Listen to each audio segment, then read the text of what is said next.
Hi, this is Scott Garibay, and today we're going to talk about Andrew Yang, and we're going to talk about Professor Alan Lichtman's keys. Let's talk about it. All right, so who's Professor Alan Lichtman? Professor Alan Lichtman is an American university professor. He's an American, red, white, and blue, like eagle talons, the whole nine, right? This guy is super cool. He's done something really significant. And he, and of course, like most awesome things in the world, he's American, right? So he's an American professor, and he publicly predicts presidential elections. And he's been doing it for decades, and he's been doing it in public, and he's been showing his work, and he shares his model, right? To some extent. I'm not sure if he shares the entire, I don't think he shares all the metrics that go into his model, because then anybody could run it. But he shares, the structure of his model, and that's a lot, right? Now, there's some debate about how accurate Professor Lichtman is. Alan Lichtman, I'm going to call him Professor Lichtman going forward.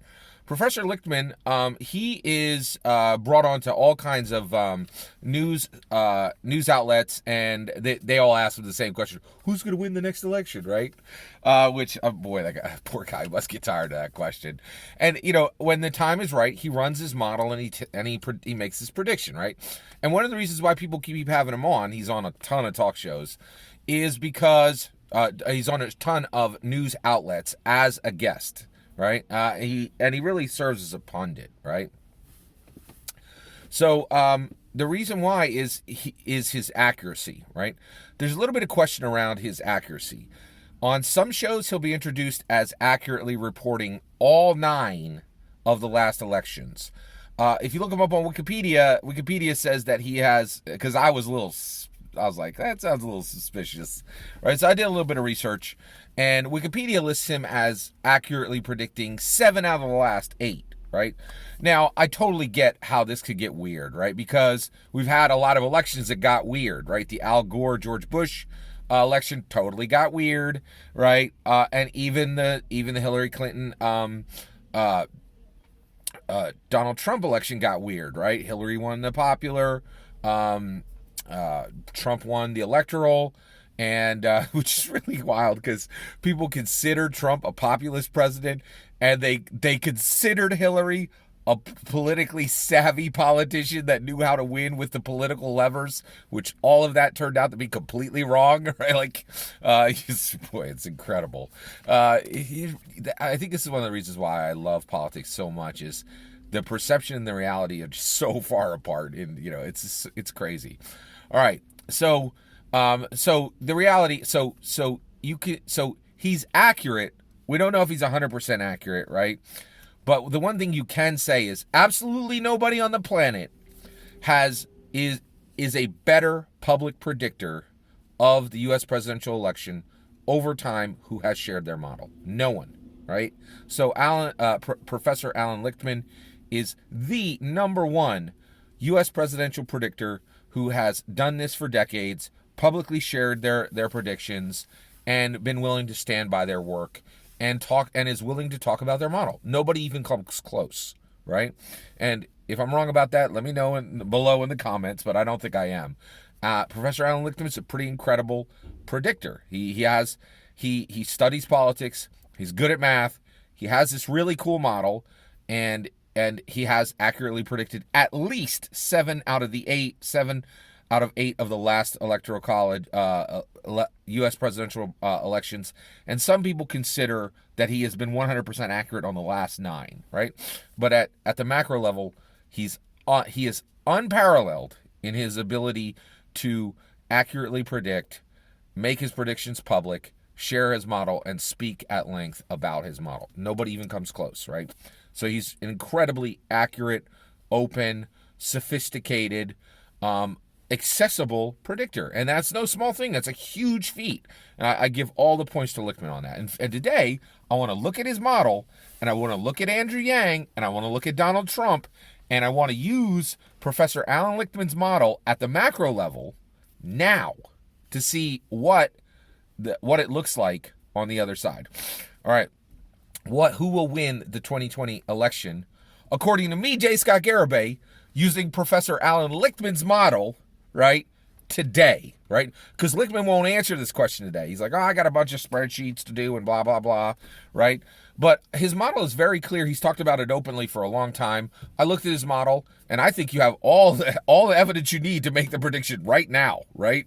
So I'm going to do that, right? So we're going to go through his model. We're going to look at what it says for Donald Trump, and we're going to look at what it means for Andrew Yang, okay? All right. So let's look at the model. So the model is 13 keys, right? So Alan Lichtman uses 13 keys. He looks at 13 issues, right? 13 political facets, and he looks at them as a key. The key turns on, the key turns off, plus, negative, right? And of these 13 keys, if the candidate who is with the party in power, right? So that's Trump, right? If Trump was at the end of his 8 years, and this would go the incumbent, and that would be air quotes, would be considered the party that was in power last, right? But this one, it's perfect. Like it fits perfectly. So because Donald Trump is literally an incumbent, right? So basically, what Lichtman does is he looks at the party in power, and he looks at them with these facets, and he turns the key on or off, plus or minus, and if 6 of these keys go minus, he predicts that they will lose, right? And this has allowed him to accurately predict at minimum 7 out of 8 of the last winners. Some people consider that he's predicted accurately 9 out of 9 of the last, right? Depends on how you count. There's a little bit of weirdness in there. Yeah. All right, and again, there's a lot of complexity around our elections. They ain't simple by any stretch of the imagination. Let's whip through them. Okay. So we're gonna go through, and I'm gonna say plus or minus for Trump. Okay. Party mandate, plus or minus. Does Trump have the party's mandate? Oh my gosh. No. Trump doesn't have the party's mandate. Good Lord, right? This is like, does the party, have they given you their mandate to go forward and do what the party wants done? Absolutely not. Trump does not have the party's mandate. Trump owns the party's mandate. He literally has it in his back pocket. He has been so successful in delivering 2 other keys, which we're going to talk about right now, short-term and long-term economics, right? In delivering a very, very successful short-term economic situation and a long-term economic situation, because we're looking at 4 years. That's close enough for long-term, right? That he's been so successful at those. Those keys are on, +2, right? Like, he gets both of those. He gets short-term economic situation. He gets long-term economic situation. And the Republicans care about that so much that the party's mandate is literally a joke at this point. It's just whatever Trump wants it to be. I think I've never seen this in my entire lifetime. I've never seen a president that's had more control of a party's mandate than Trump has control. Republicans don't even have any Republican, there's no more Republican playbook. It is the Trump playbook. Like they have fully sold their soul to Trump for the economic success that they're getting. And there's a lot of it, gotta admit. Stock market's through the roof, everybody's working. It's a lot. And the Republicans have fully sold their soul for it. Like there's no two ways about it. All right, so let's go to the second key, right? We've talked about 3 keys so far. Party mandate, short-term economy, long-term economy, plus. Trump has all of them, right? Contest. Is the incumbent contested? Heck no. I can't even tell. There are like 2 people, I think, that are actually running against Trump. I can't even name one of them, right? Nor can anybody in America. Trump is essentially running unopposed, right? There might be some nonsense people. Nobody even knows their names, so they don't really count, right? Is there a third party? This is a fascinating question, and this is brilliant on the part of Professor Alan Lichtman. People forget about third parties. They're like, no, America don't have a third party. But back in the 1800s, we did have times when there was a third party. And guess what? We came super, super close to a third party. I think it was in like 2004, maybe 2008. The Tea Party was like busting up, and it's like poking its head out, right? And, maybe, yeah. The Tea Party was a real thing. Like it completely evaporated. I think if Glenn Beck had run under the Tea Party, it might have manifested. It never manifested. So there's no third party. That's a plus for that is a plus for Trump. Incumbency. Are you an incumbent? Yes, Donald Trump is an incumbent. That's incredibly powerful in today's policies. Plus for Trump. No third party. Plus for Trump. Okay. Policy changes, right? Have there been significant policy changes, and were they helpful? Were they disadvantageous or advantageous? Absolutely no policy changes. People whine. Trump hasn't changed a single policy. All he's really done is very slowly, very carefully, done a ton of deregulation. And essentially all he needed to do with deregulate was just give the signal to businesses that, like, hey, ain't nobody even going to be around to check you on half the things you're normally checked on. And companies are like, oh man, we got 4 to 8 years to just make baller money. Let's do it. Right? And regulation's a pain in the butt for most companies. And they know regulation's going to be super low at this point. There have been no real policy changes under Trump, which is shocking because if you listen to the Dems, they act like he's overturned everything. He's overturned nothing, right? Like he's really made no significant policy changes. Plus for Trump, right? We got a bunch of Trump. We haven't hit a single negative. Well, here's your first negative. Social unrest. Yes, there is massive social unrest. This is not people like kinetic action in the streets from U.S. citizens. This is, are people socially upset? Is there social unrest? Are people anxious? And is there conversation that looks fraught? Right? There's a lot of it. There's a lot of social unrest. Minus for Trump, man. Yes, there's absolutely social unrest. People are not happy, right? A lot, especially on the Dem side. Even on the Republican side, they're afraid, and it's not good. Scandal. Holy cows. There's more scandal under Trump than you could not possibly imagine. Like, the only question about is there scandal for Trump is there scandal today? We're like, yes, there's lots of scandal. Minus for Trump, right? Here's one. So these are the words that Alan Lichtman uses. He uses foreign military failure. By the way, I do appreciate politically correct speech. I understand that we're trying to be more inclusive in our language. We're trying to use words that are less offensive to people, right? And the word foreign is offensive, by the way. I don't know if you guys know that, but that should be gotten rid of. I'm not sure why both universities and the media, who are hyper focused on inclusive language, keep using the word foreign. So I'm going to use that word here because they used it, and I want to use Lichtman's language so that I'm accurately presenting his model. I would have used the word international here, international military failure. But he's using foreign. I'm going to use it. Foreign military failure. No major foreign military failures in any way. Right? And I know what you guys are all thinking. Oh, something happened in Afghanistan, something had happened in North Korea, blah blah blah blah blah. Right? This is like, did any foreign country really do anything that affected us? No, like nothing, like in minor ways, maybe. Right? Were there any foreign military successes? No, right? None. Like nothing major has happened. It's been like super stable and there's no real problems, right? And I'm hyper aware of what is happening right now with the Soleimani situation. It's a bump in the road. I don't think it's a big deal. All right. I think the media is making more of it than it is. I understand there are people upset. I'm not trying to make light of it.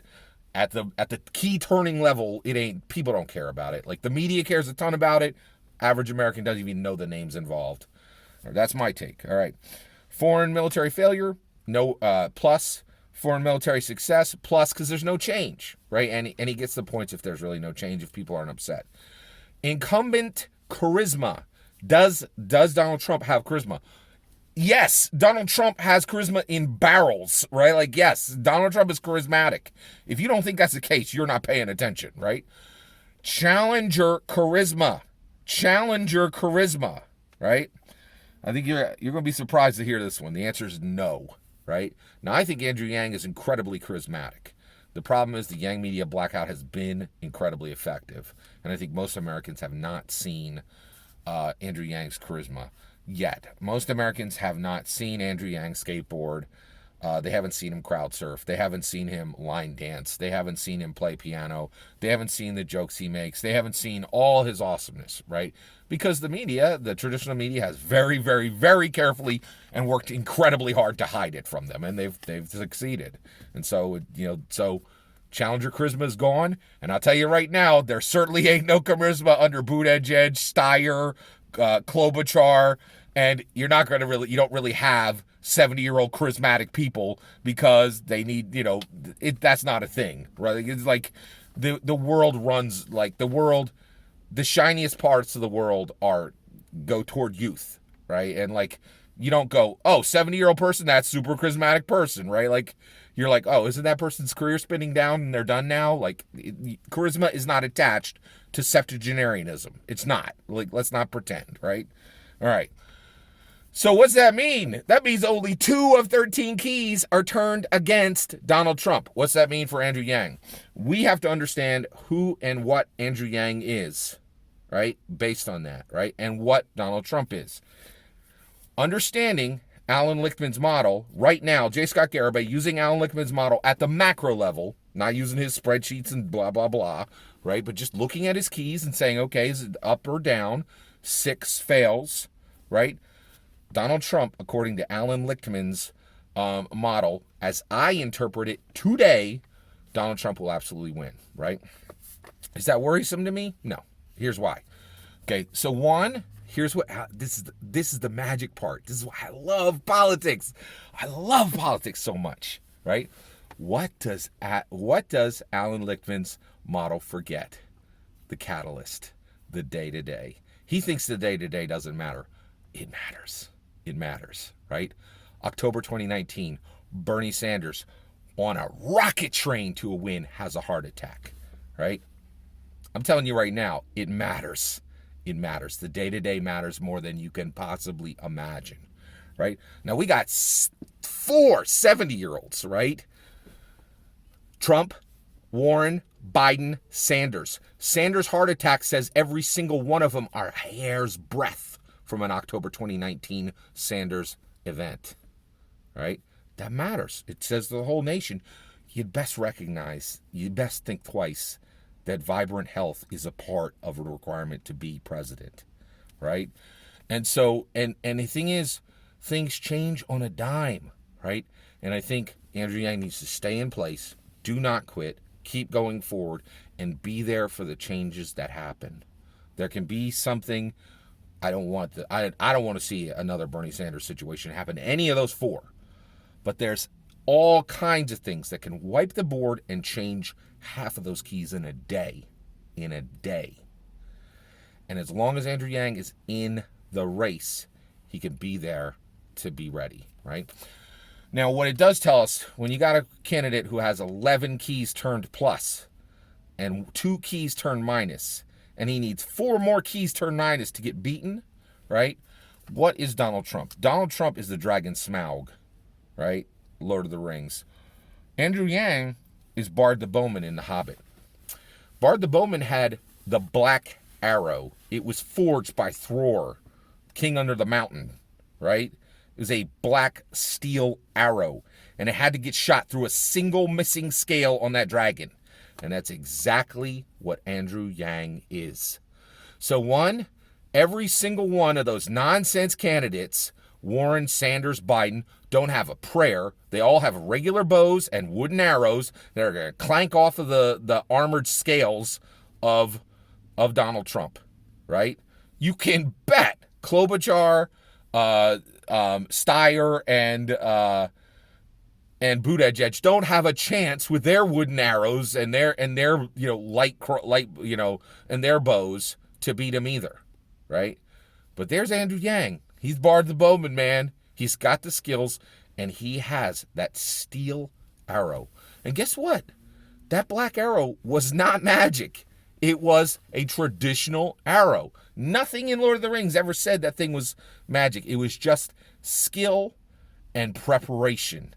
And that's exactly what Andrew Yang is. Skill and preparation and the right tools at the right time with execution at exactly the right moment. And that's what it's going to take, unfortunately. Andrew Yang is going to have to execute perfectly using exactly the right tools at exactly the right time to defeat Donald Trump, the dragon, to get that black arrow through that one missing scale, right? UBI is the black arrow, by the way. And he's got the right tools. All he has to do is he has to remain in position. He has to be there in the battle to shoot the arrow. If he does a Kamala Harris and drops out early, it's done. He won't even be there to shoot the arrow. But let's not pretend, man. He's got to down a dragon, and it's going to be hard. He's got to execute perfectly at exactly the right time. All that's my opinion. I'd love to hear your opinion. Let me know what you think of Alan Lichtman's keys. I'd love to hear your take on it. And please consider liking and subscribing, and have a wonderful millennium.